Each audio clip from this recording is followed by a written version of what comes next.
Hello and welcome to today's webinar, Brave Conversations About Race. I'm Paul Michelman, Editor-in-Chief of MIT Sloan Management Review, and I'll be your moderator today. Today's program is sponsored by Skillsoft. This event will be recorded, and the recording and slides will be available to all attendees approximately 3 to 4 business days after the end of the live event and via the handouts module in the GoToWebinar control panel. We welcome your questions. To submit questions, please enter them anytime in the questions module on the control panel. We will answer as many questions as time permits.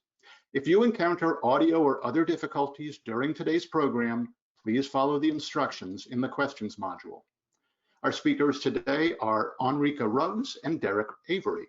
Enrica is Assistant Professor of Management and the Director of the Center for Workplace Diversity and Inclusion in the Fogelman College of Business and Economics at the University of Memphis. Derek is the C.T. Bauer Chair of Inclusive Leadership in the Bauer College of Business at the University of Houston.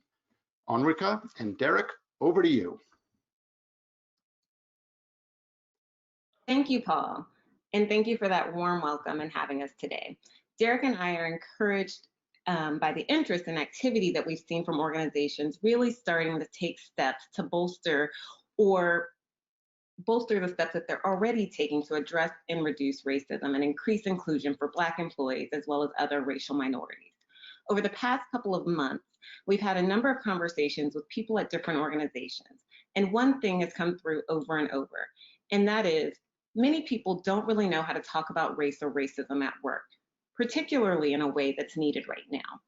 So going beyond a discussion of legal compliance to really getting at the heart of deep-seated issues like systemic racism, why racial differences in the workplace exist, what that actually means, and the consequences. So today we want to provide some tips to help people get started with these necessary conversations. We're going to talk about these conversations at a couple of different levels. We'll talk about having these discussions at a company level, so leaders planning, organizing, and or leading such discussions to a wide audience in the company. And we'll also talk about having these conversations in a more informal structure, so between 2 or 3 coworkers. In terms of agenda, we first want to provide a little information about why we need to talk about race in the first place. Why are these conversations so important?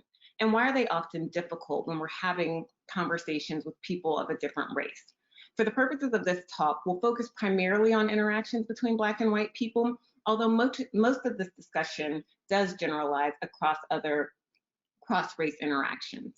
After setting the stage, we'll talk about some things you should think about when planning and framing these conversations, then provide a framework to help guide discussions about race in the workplace.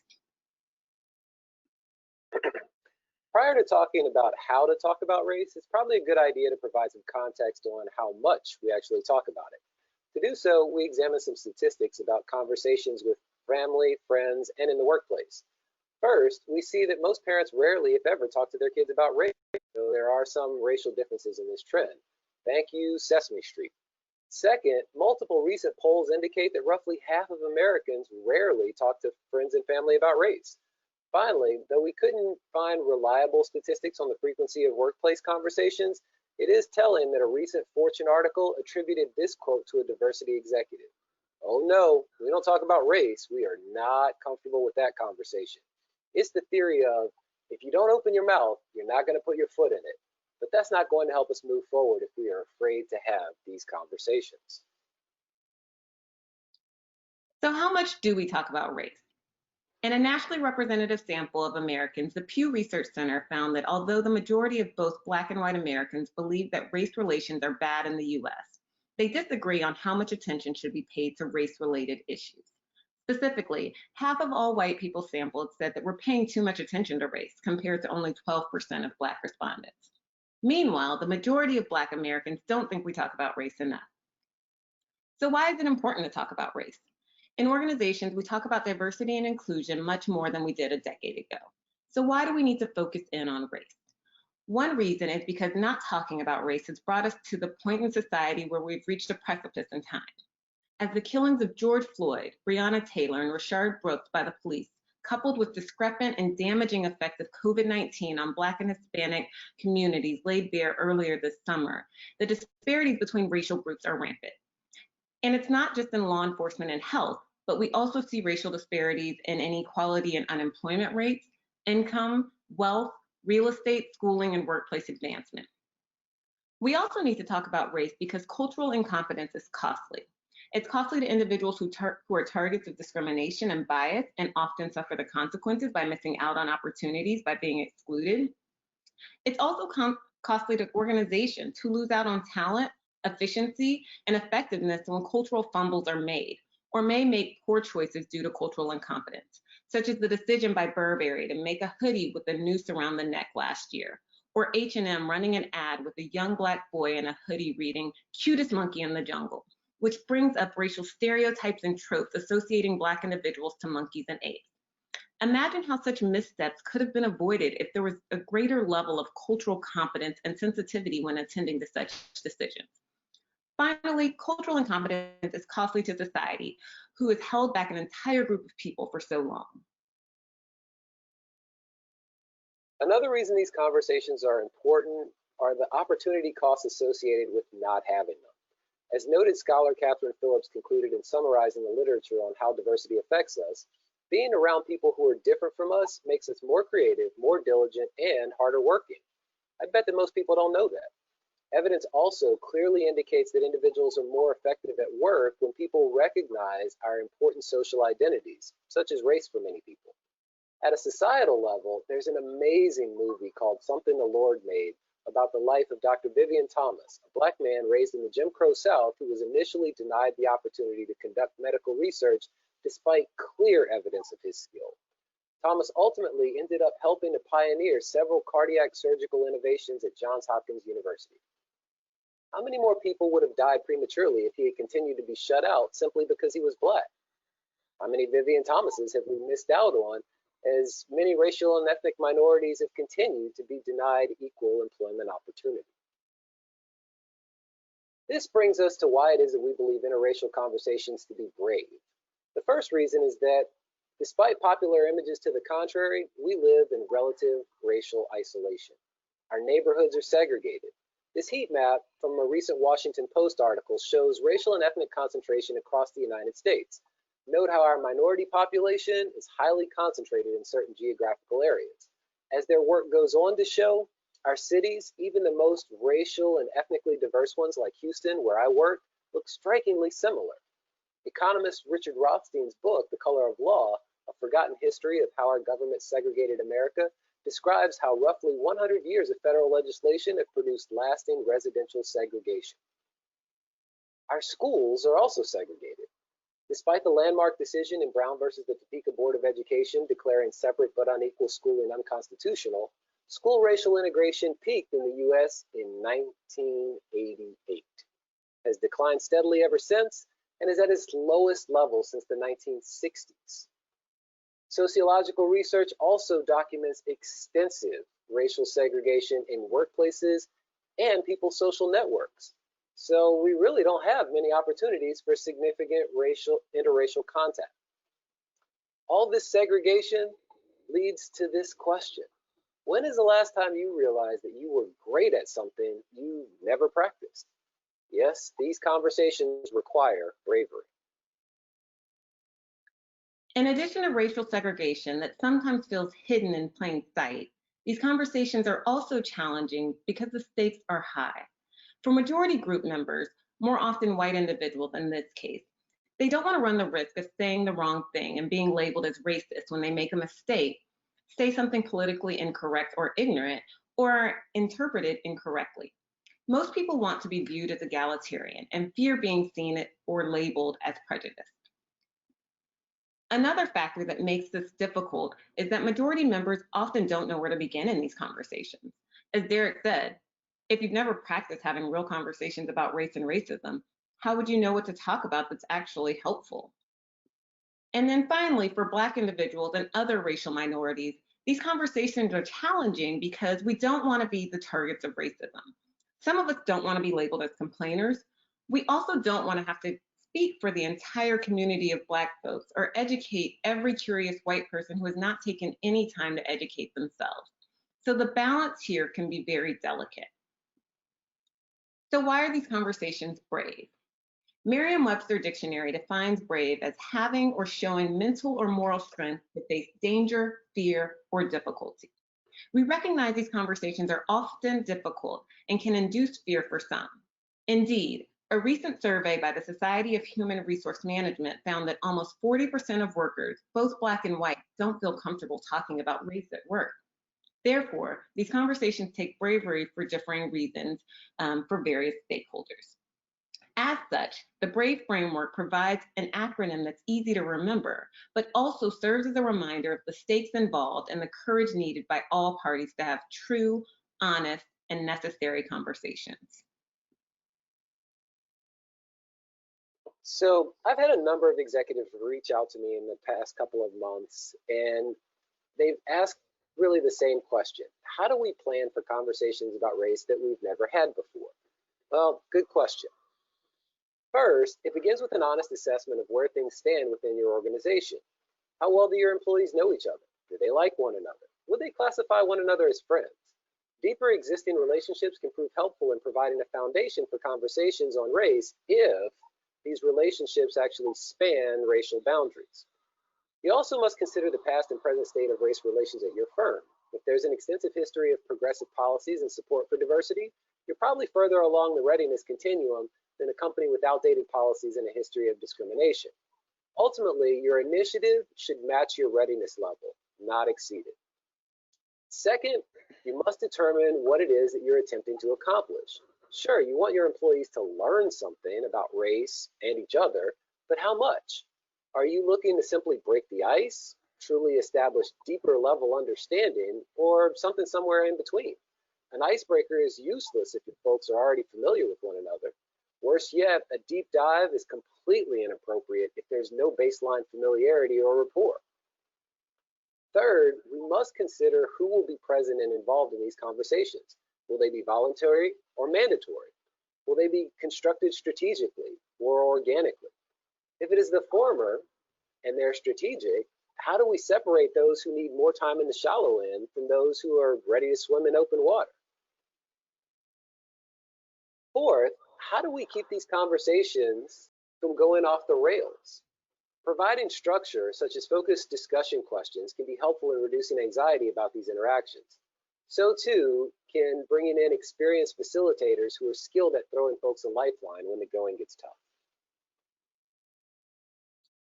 We also need to think about framing the conversation by establishing the rules of engagement. The first step is to convey why these conversations are in everyone's best interest. Sometimes organizational efforts like these may be seen as geared solely toward racial minority group members, and therefore some majority group members, white employees, may feel like they have nothing to gain or contribute. Or such efforts may be seen as geared solely toward the majority group, with some minority members feeling like white people are the ones who need an education on race, not me. However, it's important to set the tone at the beginning and convey to the audience how effective intergroup dialogue about race benefits all stakeholders. We also need to create safe space where we realize that folks are going to make some mistakes or say some things that make us uncomfortable if these conversations are real. We know from research that it's human nature to make attributions about people's dispositions or true selves based on their words and actions.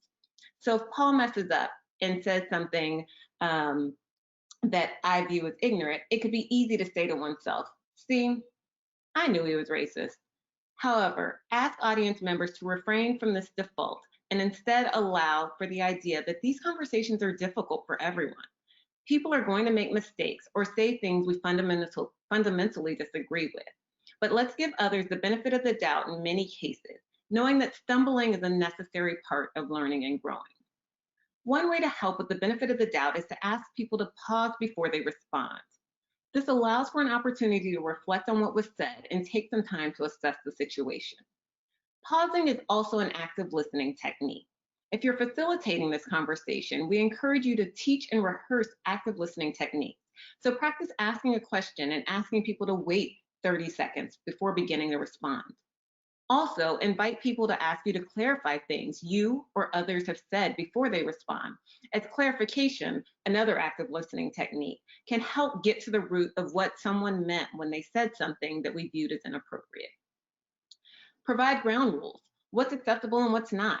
You don't want this to turn into a bad Jerry Springer episode or be something that's largely viewed as a waste of time by participants. So let people know what you expect out of participation prior to getting too deep into conversation. Recognize and note the limits of a single conversation. One conversation, no matter how strongly worded, will not end racism. It's important to recognize this and to let employees know that you realize this as well. And finally, be vulnerable. Remember, these conversations can be tough. Everyone's threat is on high. White people don't want to put themselves out there, and Black folks don't want their worst feared confirmed. The problem with going this route is that we get nowhere. Our kids and our grandkids are no closer to progress. So we have to be vulnerable and actually talk about these issues. As the leader, it's important to model this vulnerability and invite others to do the same once the rules of engagement have been established. So the question is, how do we have brave conversations about race and racism in the workplace? Here's the framework. We start with B, and that's really about building intention, focus, and safety needed to have honest conversations about race. The SHRM survey I mentioned earlier also found that almost 40% of Black employees say they don't feel emotionally safe sharing how they feel about protests against racial injustice. As such, it's easy for this discussion to get generalized to a discussion of overall diversity and inclusion without ever touching the topic of race. However, our own research shows that racial injustice and poor climates for diversity are cognitively and emotionally taxing on people when they're at work. So it's important to feel safe talking about these issues. Psychological safety, which is the belief that one can speak up and take interpersonal risk in the workplace, is important for team effectiveness and individual and organizational level performance. This feeling can cut across various aspects of our work life. So increasing psychological safety and honest conversations about race can improve overall feelings of voice and positivity in the workplace. R-E-S-P-E-C-T. Find out what it means to me. The Queen of Soul, Aretha Franklin, once sang, "Respect is difficult because it's intensely personal.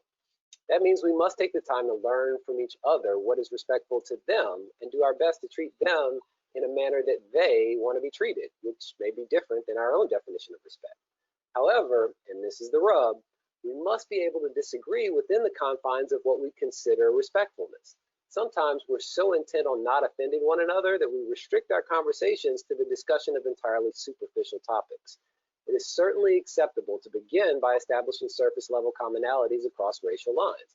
For instance, a brief discussion might conclude with the statement that I didn't know Black people like to eat there too. If conversations do not eventually transcend this step, however, are likely to be of very limited value to the conversants or to the organization. I've written previously about seeking to achieve what my co-author and I called political transcorrectness in our dialogues, a blend of authenticity and intercultural sensitivity. Inauthentic sensitivity and insensitive authenticity won't move the needle. We must encourage employees to dig deeper for kernels of wisdom about differences while still being respectful of the sensitivity of the topics that they are discussing. Derek just talked about digging deeper, and that's really what the A is all about. So we have to acknowledge the uncomfortable realities of the past and the present. Talking about discrimination and racism is uncomfortable. It's uncomfortable to think about and truly try to imagine the atrocities of slavery. It's uncomfortable to think about what the singer Nina Simone described as the southern trees bearing strange fruit of Black bodies swinging in the southern breeze. Even the smoothness of jazz doesn't ease the discomfort of thinking about lynchings. Although slavery and lynchings are largely injustices of the past, the present reality of racial injustice is also difficult to think about and discuss. Much of the world was uncomfortable watching the video of George Floyd as a police officer knelt on his neck. It is also uncomfortable to think about and discuss the ways in which we help to uphold systems of oppression that perpetuate racism, even within our own companies. It's uncomfortable to think about the role of factors such as power, status, and privilege in contributing to racial inequity in companies and society. However, we have to face these truths head on if we are to truly make progress. Building on this point about acknowledgement that Enrica just made, the next point is about validation. Facebook's chief diversity officer, Maxine Williams, once said, "I know that underrepresented people in the workplace yearn for two things. The first is to hear that they're not crazy to suspect at times that there's a connection between negative treatment and bias. The second is to be offered institutional support." That first piece of her quote is about validation. If conversations on race are simply opportunities for those in the majority to try to convince minorities that race doesn't matter anymore and discrimination is a thing of the past, learning is an unlikely result. The ability to deny the potential impact of race is a form of racial privilege, and as such, many minorities simply do not have it. These conversations are opportunities to show one another that we value one another's humanity enough to seek to understand experiences beyond our own. You cannot begin to understand what it's like to walk a mile in someone else's shoes through denial. Organizational leaders can set the tone for this by acknowledging the possibility that racial bias has impacted organizational decisions in the past or even the present. Yes, I realize this is a difficult ask given the desire to shield the organization from potential legislative action, but it is difficult, if not impossible, to compel majority employees in particular to validate the potentially unjust experiences of their minority counterparts if the organizational line is that discrimination has never happened here. We must encourage employees to engage in active listening and be open to learning about a perspective that could diverge from their own. The difference between "I didn't know that" and "I don't believe that" is far more than just two words. And finally, E. Talk is great, but what are you going to do? Having a conversation is a good start, but simply having a conversation is not enough. How is the company planning to prioritize racial equity specifically, not bury it in D&I goals where it has the potential to get overlooked, but truly develop policies and practices that are geared towards increasing racial equity? And how will those goals be measured? Sometimes it can be difficult to move the needle on racial equity and other diversity goals because it's not clear what the goal is and what success looks like. So having some metrics that help to track the progress are really important. A brave conversation should include a plan for how the company will emphasize racial equity moving forward. The details of the plan do not need to be discussed in full in this single conversation, as careful planning is necessary and that may take time. However, if the company is truly on board with committing to anti-racism, some message around longer-term planning should be clearly communicated at the company level. So much of the preceding discussion was aimed at helping organizations and their leaders to facilitate brave conversations about race. Though some of the same general principles apply, the underlying considerations might be somewhat different for individual employees planning to participate in these discussions firsthand. One of the most substantive of these considerations concerns the rules of engagement. In 2020, numerous people are having racial epiphanies of sorts, realizing, perhaps for the first time, how little they truly know about members of other races and their experiences. This has produced a somewhat unprecedented level of motivational cultural intelligence, or the desire to learn about and comprehend cultural differences. However, as the old saying goes, the devil is in the details. A quick perusal of the New York Times bestseller list shows that people are buying a lot of books on race. In fact, some articles in newspapers and other publications have reported that many Black booksellers are sold out for the first time ever. This momentum is undoubtedly progress, but alas, it ain't all good. The author of one of those high-profile books, Damon Young, recently described in a Times op-ed an escalating phenomenon he calls scarring, with the emphasis on the SCAR, or people approaching him, often at random, seeking to have, and here's the scar, serious conversations about race. Though his description of being scarred is clearly tongue-in-cheek, his intent is to call awareness to the fact that such conversations are not to be initiated haphazardly. No, they have a time and a place. It seems that in their newfound enthusiasm to learn about race, which we applaud, many folks have adopted the tactic of treating the racially dissimilar folks they encounter in their day-to-day interactions as books in their own human library. Quick shout out to the folks doing good work at the actual human library. To help folks manage their enthusiasm about wanting to have these conversations and the anxiety they might feel about trying to do so, we now present a slightly different version of the BRAVE acronym. So how do we have these brave conversations in individual level interactions? First thing we have to do is behave intentionally. This is not a simple conversation about where are we going to lunch or what did you do this weekend. We need to approach these conversations as serious and attend to the social cues with the people we're having the conversation with. Think about the scarring Derek just talked about. If you've never had a serious conversation about race with a coworker or anything with that coworker for that matter, deciding to stop by that person's desk or open a virtual meeting with, let's have a serious conversation about race that's unplanned may not be welcomed or useful to either party. Therefore, think about who you're interacting with, what the nature of your relationship is with that person, the potential timing, and what you want to talk about. A good approach is to say, I'd like to have a conversation with you about race issues and equity. Would you be open to this? If so, is now a good time, or should we put something on the calendar to talk? Giving people the option to schedule something isn't necessarily a way to say, go prepare by reading something or finding some data to discuss per se. Although this can be helpful to read a few short articles online to give you a basic starting point. But more so, it gives people time to mentally and emotionally prepare for the conversation that can be difficult to have. Finally, when behaving intentionally, think about who you're having these conversations with in terms of their race and your race. Although we're primarily discussing having interracial dialogue, the takeaway should not be you should only have these discussions of race and racial equity with people of different races. Black people and other racial minorities are often likely already having these conversations with same race others. So it can often be a source of support for people who are racial minorities. It is critically important, and our research suggests that sometimes it's really difficult for white people to talk to other white people about racial equity at work. Put intention to having these conversations, not just with racial minorities or in the aftermath of horrific events and racial unrest, as we've seen in the last few months, but with all people at work, as racial equity benefits us all. Building on this notion of intentionality, it's also important to recognize the stakes involved. Recognize the gravity of these conversations and approach them accordingly. This requires some degree of understanding of the historical context, i.e. how we got here, and the weight of the present moment, and why it is that we're now at a point of possible crescendo. One realization that helps in this regard is this. For most white people, confronting race is an option.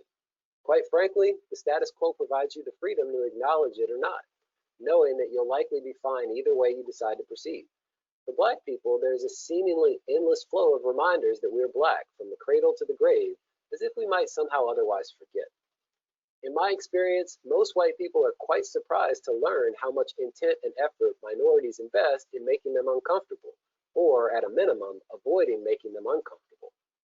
Growing up in the South during the 1970s and 1980s, I heard cautionary tales like that of Emmett Till, and I was taught tips on how to strategically minimize the likelihood of my motivations being misperceived. We cannot have meaningful conversations about race without these types of differences in our worldviews eventually coming up. Being confronted with racial privilege is an uncomfortable experience. I get that. So too is having to recount one's often traumatizing cumulative experiences of racial injustice. This is not light banner, and we need to be prepared to treat these conversations with the level of thoughtfulness they deserve. So building off of that, anchor the conversation in understanding and sincerity. There has to be an understanding that experiences are different for people of different races. People may already be aware that another group feels a certain way, but have no idea why. Focusing on understanding should help foster empathy better than awareness alone. There also has to be an understanding that truly learning about and understanding racism that continues to exist is a process and a journey. There are a lot of nuances to racial intergroup and intragroup interactions, and getting the true racial equity will take time. A good and useful conversation is one that is sincere in this understanding, sincere in recognizing that differences in experiences and exposure influence differences in how people may come to this conversation. And it's also sincere in moving in the same direction toward a better, more equitable work environment in society.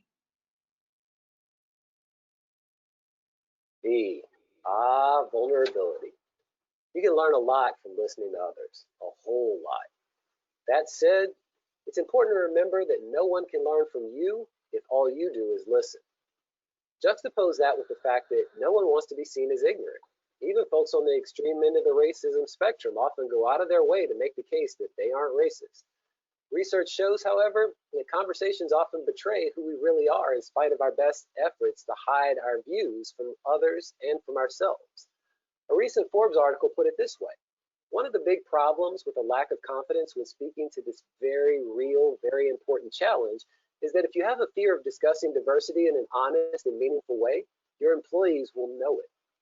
They will sense it the way a shark can sense blood in the water. There's no faking your way on this subject. I'm the Diversity and Inclusion Officer for a professional society with more than 10,000 members, and I've run a business school's diversity and inclusion initiatives. I've also taught and researched on the topic for 20 years. I made a very public misstep earlier this summer, and when I was called on it by an internal stakeholder, I owned it. I really leaned in. One of the responses that I got for taking public responsibility for my mistake was this: very simply, your strength is in your vulnerability.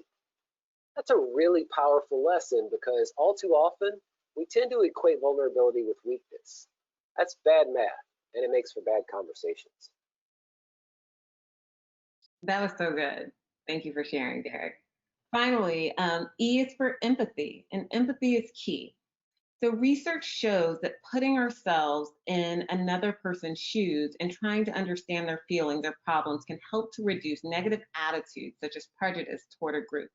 And it can also spur us to positive action. So this ability to to engage in perspective taking is really important. We can become better allies who push us closer to racial equity when we approach these conversations with empathy, because we gain more knowledge and more comfort with speaking out against racial bias, recognizing and calling attention to who is, and importantly, who is not in the room when important decisions are made, and who does or does not have voice. And we're able to push for these more equitable work environments. So we've said a lot to this point, and it's probably helpful to do a quick recap of the intended takeaways. The first, quite simply, is that these conversations are necessarily hard. In fact, if you find that they're always easy, you're probably not doing it right. Learning about race, irrespective of your background, requires a willingness to recognize that we have been programmed to believe many things about race. There's a lot of social learning, acculturation, and indoctrination that takes place by the time someone is of working age, and some of this is clearly about race. If we continue to underestimate the power of social inertia, we're destined to continue along the path established by our predecessors. The underlying current of racial injustice is swift, and escaping it will require considerable effort and introduce a great deal of uncertainty. That said, it's imperative to keep in mind that the interstate cannot take you someplace that no one has ever been. There's an ever-growing wealth of evidence indicating the potential for greater racial harmony to pay significant dividends for individuals, organizations, and societies. However, it's up to us to capture that potential. Talking about race also takes thought, it takes knowledge, and it takes courage, right? So we have to be thoughtful in what we say, when we say it, and how we approach these conversations. And remember that they're difficult and people's threat is on high, right? So we also have to come into these conversations with some knowledge of that, right? And then finally, it takes courage. This is difficult for all of us because we don't want to be seen as prejudiced, we don't want to be seen as ignorant, and we don't want to experience racism. And finally, talking about race takes work. As Derek just said, these conversations are tough. They're uncomfortable and they can be new for some of us. We have to work to push through this discomfort and fear of making a mistake, or if someone else makes a blunder, right? Because these conversations are an important step in moving us closer to the harder work of making true change that truly increases racial equity and reduces racism. So let's do the work and have the tough conversations. In short, be brave.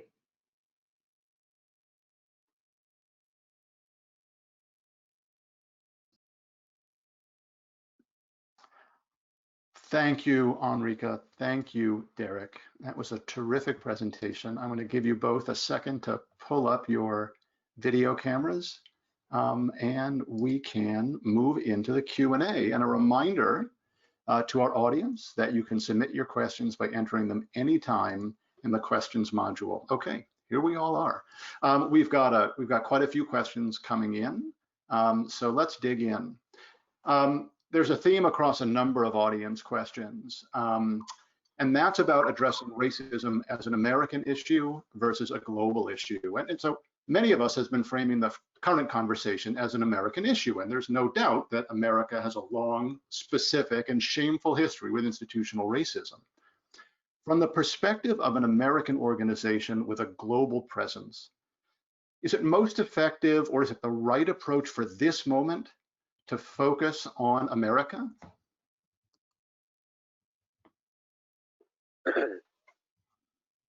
So selfishly, I want to say yes, but I think that the answer to the question is probably no. I think that we always have to keep an eye on the big picture.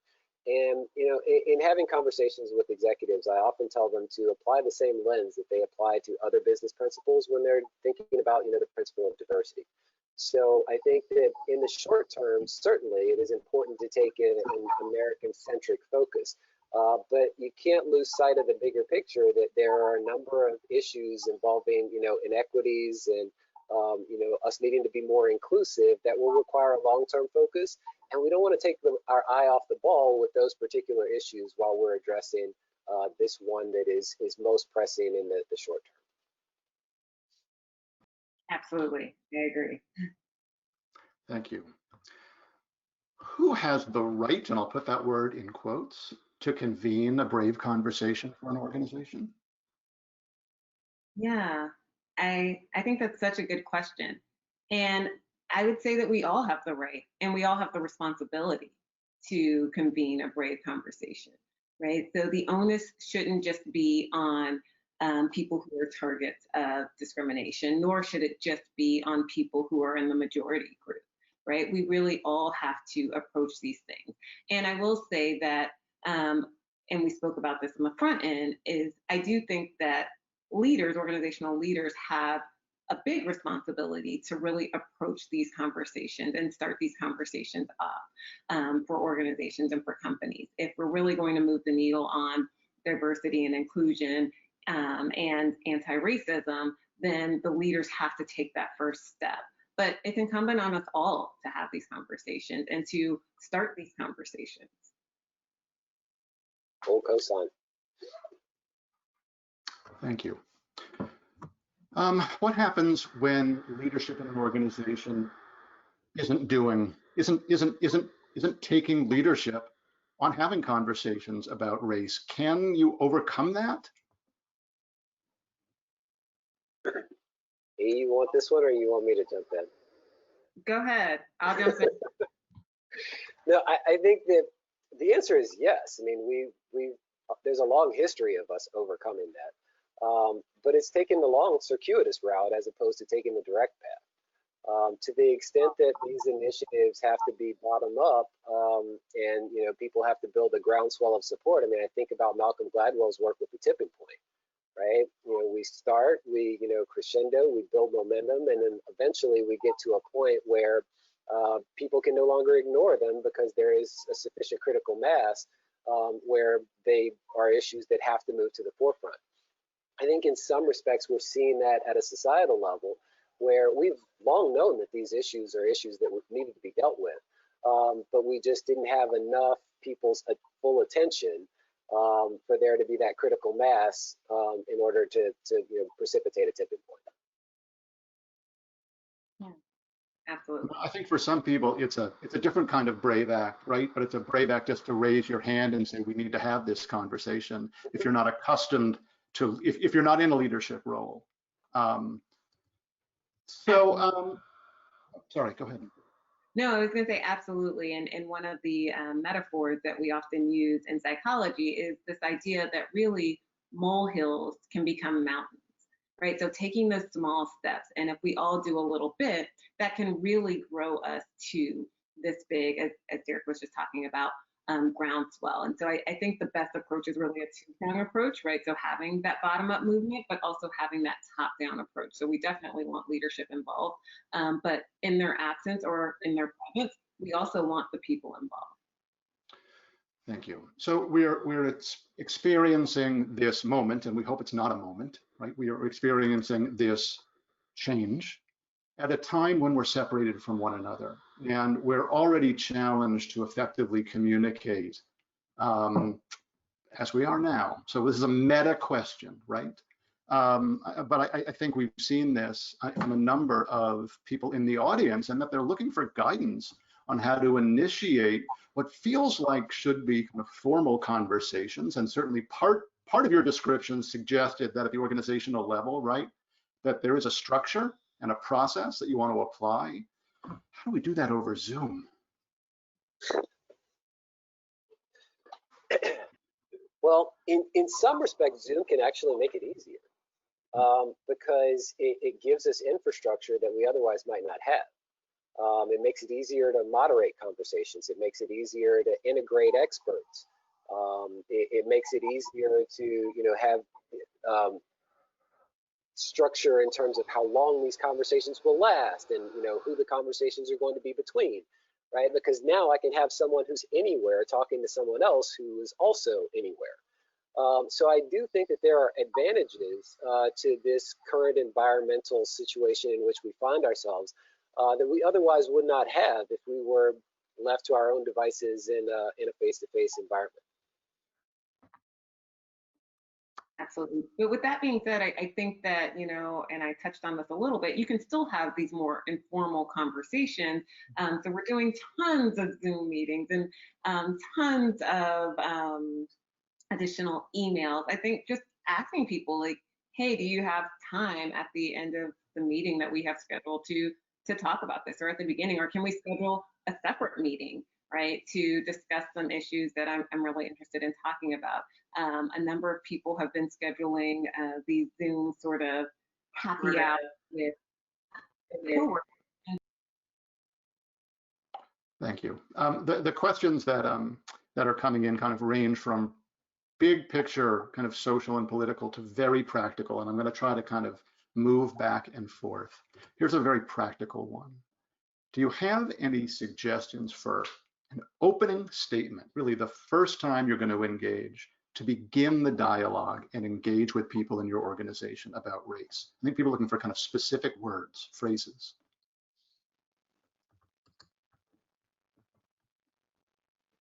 So for me, the one that immediately comes to mind is I never realized before how much I didn't know about race. Mm-hmm. Right? Because it immediately establishes some degree of vulnerability. It says that I'm approaching this conversation as an opportunity to learn. And I think that it sets a stage that then allows for mistakes to be viewed through the lens of ignorance as opposed to the lens of malice. Yeah. I think setting that tone really early about being vulnerable is so important. And even something as simple as saying, you know what, we want to have a conversation about race in a real and honest way is a great way to start this conversation. I don't have all the answers, but we want to start the conversation. Thank you. So here's a question from a very different vantage point. In my experience, in corporations, having these conversations can be very risky from a legal and an HR perspective. Any thoughts on that? I'm following your lead, Yuri. So I think that, we have to be careful in getting too caught up in that point. So having a conversation about history is not illegal, right? Having a conversation about what's going on in society and the facts, the truth of what's going on in our company is not illegal, right? To point out that, hey, we have no people of color in our executive board is not illegal, right? It's the truth. And so I think that we have to, sometimes we get so caught up with excuses and real fears that we don't parse out what's true and what's not, right? So there are ways to have lots of really meaningful conversations about race and about racism that are seeped in facts and in truth, and that don't cross that line of legality. And if anything, like when we start thinking about it and talking about it, what we might see is that we're doing things that are causing, so if we look at our selection systems, that may be causing adverse impact or these types of things. So I would say have the conversations, they're necessary. Add something to that. I would just add one small thing. I agree with everything Enrica said, and I think that that question was targeted at something that I said during the presentation. I think the one thing that we have to be careful about as organizations is avoiding what I call the Ostrich Phenomenon, where we have this tendency to think that if we put our head in the ground that we're safe from any dangers. Knowledge is power, right? And the courts have been very clear that ignorance is not an excuse, right? So just because we don't examine these issues doesn't mean that they're not there. Just because we don't do the diagnostic work doesn't mean that we don't have the malady or the illness. So I think that we need to be careful about equating the if we look for it, then we may become more liable, when to me the bigger threat is not knowing what we may be doing that is either A, illegal, or B, potentially holding us back or preventing us from reaching our potential. Thank you. So there are some pretty raw questions coming in, and I'm going to kind of respect our audience by reading them precisely as they are worded. I have a fear about my ability to remain impartial or unemotional when I am confronted by someone who's a self-acknowledged racist. Do you have any thoughts or suggestions? I have that same fear. So I think we touched on that, right? Like we have that same fear. And I think that that's why it's important to, in some ways, know who we're talking to. But I think that it's also okay that if these conversations are going and evolving in such a way that you are talking to somebody who is a self-expressed racist, to stop the conversation, right? If it's not helpful, I think that that's perfectly okay. But I don't think that these conversations necessarily need to be without emotion, right? So for me, talking about the injustices of the past and the present is emotional, and it should be, and we should all feel emotion, and that's okay, right? Bringing that emotion in. Now, when it gets to a point where it's negative and it's nasty and it's doing more harm than good, so expressing racist attitudes don't do anyone any good, then it's okay to stop those conversations, and we should. I think it also depends on what the point of the conversation is, right? So if the person is approaching the conversation from the standpoint of, this is what I believe, right? This is now an opportunity for you to show me an alternative, belief system or an alternative worldview. I'm open to having those conversations all day, every day. It's why I do what I do. If the person wants to convince me about the inherent inferiority of one race relative to another, there's really not a whole lot of value to be gained from having that conversation. So I look at it in the same way as I would ignorance in another area, right? If somebody didn't know how to balance their balance sheet, and they wanted to sit down and talk with me about that, right? Like, we could have a conversation about here's how you go about establishing your assets and your liability, right? I mean, there are nuts and bolts to this. But you've got to be willing to put in the work. And if someone, is willing to tell me up front that they're not willing to change, that they're coming at this from a, completely dogmatic perspective, then there's just not a whole lot of potential value to be added there. Thank you. I think I'm going to ask this next question, or maybe ask you to address the next question, both in the context of the world we are living in this moment, and then more broadly. Is it prudent to segment discussions to race, LGBTQ, and gender separately? or to encourage broader discourse about inclusion?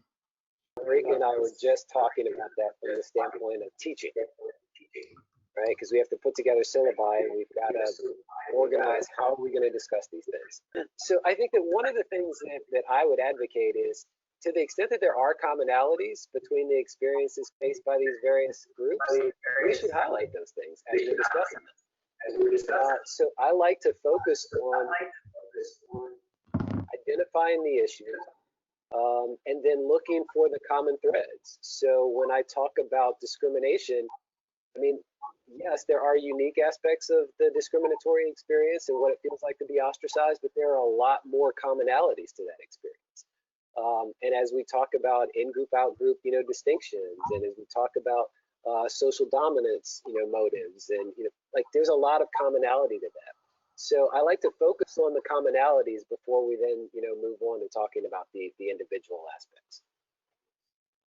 Yeah, and I would add to that I think it depends on what the needs are and the point of the conversation.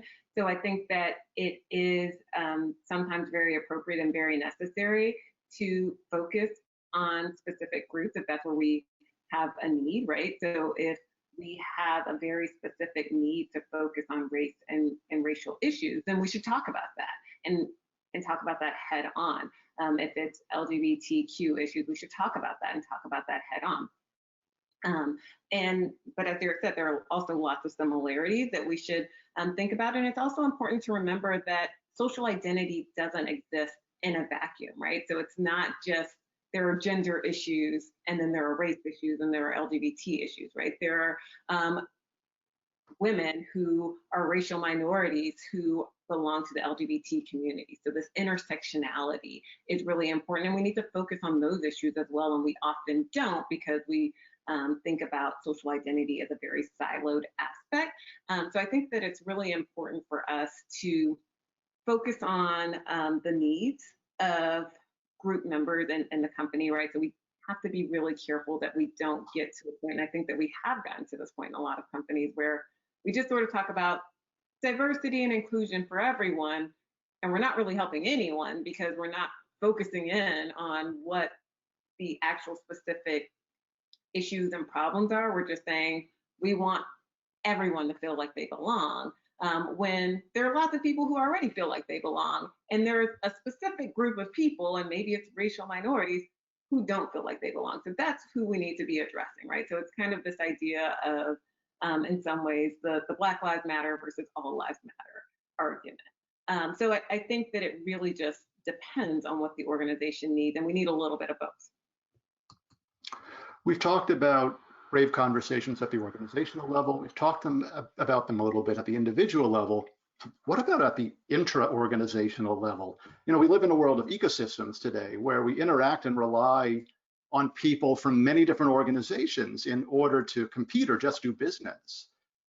How do we think about engaging with business partners in order to encourage them to behave in the ways that that we want to behave or to our standards? Or should we just worry about getting our own house in order first?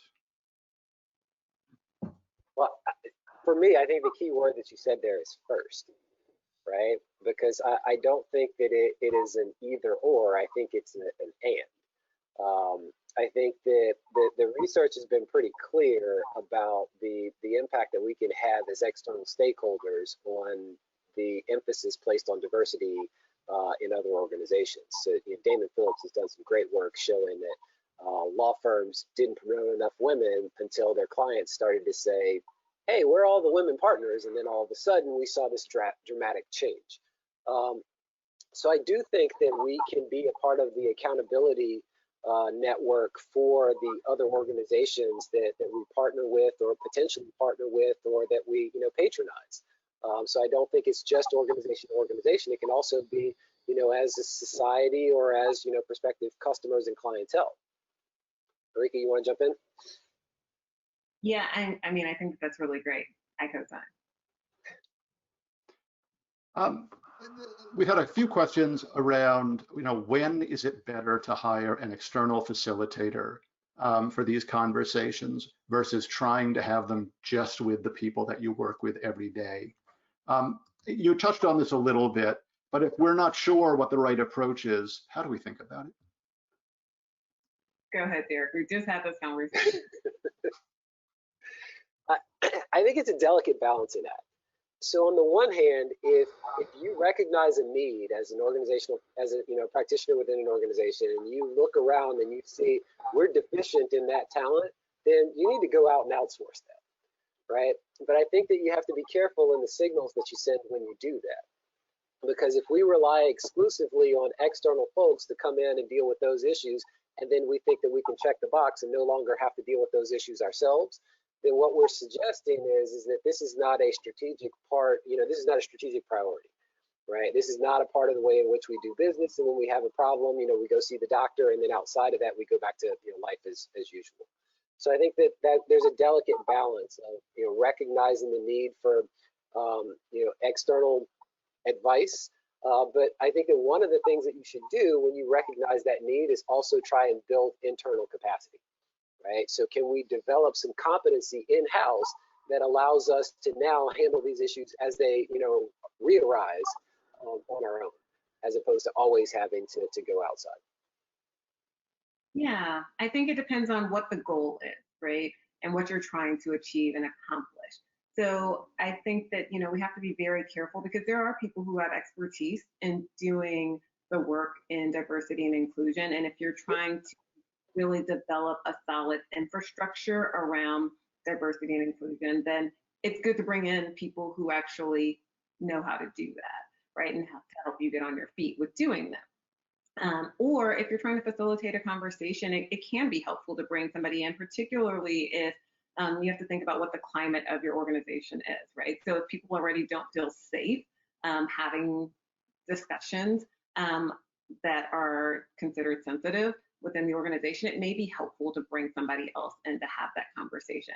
But I also think that it's really important, as Derek said, to build that cultural competency and that capacity in-house.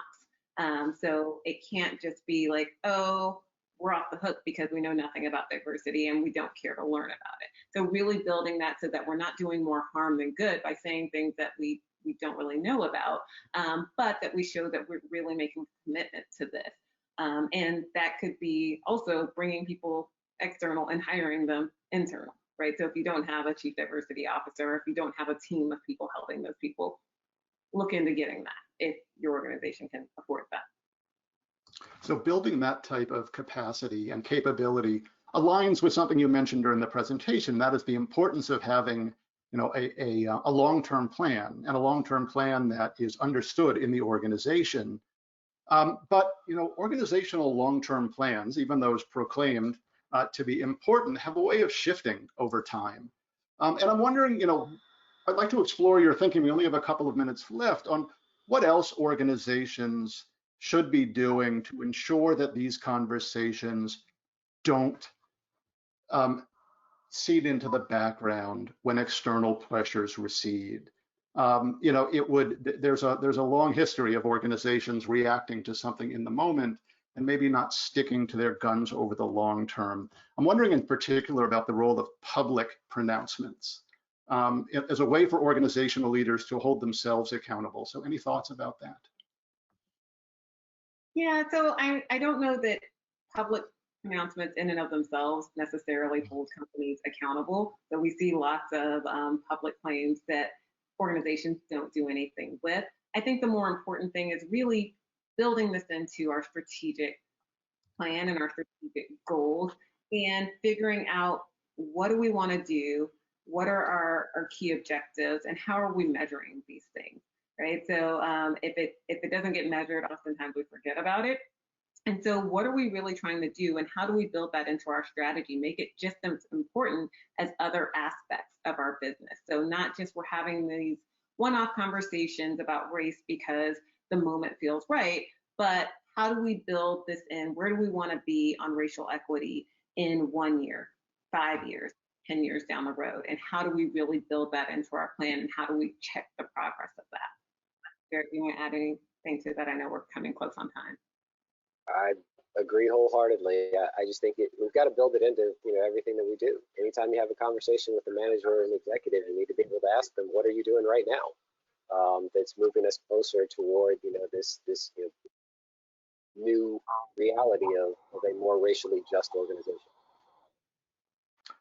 I can't thank you both enough for today's conversation. And by far, we have the most unanswered questions we've ever gotten in one of these events. So just to satisfy your curiosity, we'll be sending you the pages of questions. And audience, we're so grateful to all of you for all of your questions. And I really do apologize that we got to such a small number. So Enrica and Derek, thank you again. To our audience, thank you. Please look for a survey that's coming via email. We'd really appreciate your feedback. That concludes our program. Thanks to you both, and thank you to our sponsor, Skillsoft. I hope you all have a great remainder of your day. Bye. Bye. Thank you. Bye. Thank you.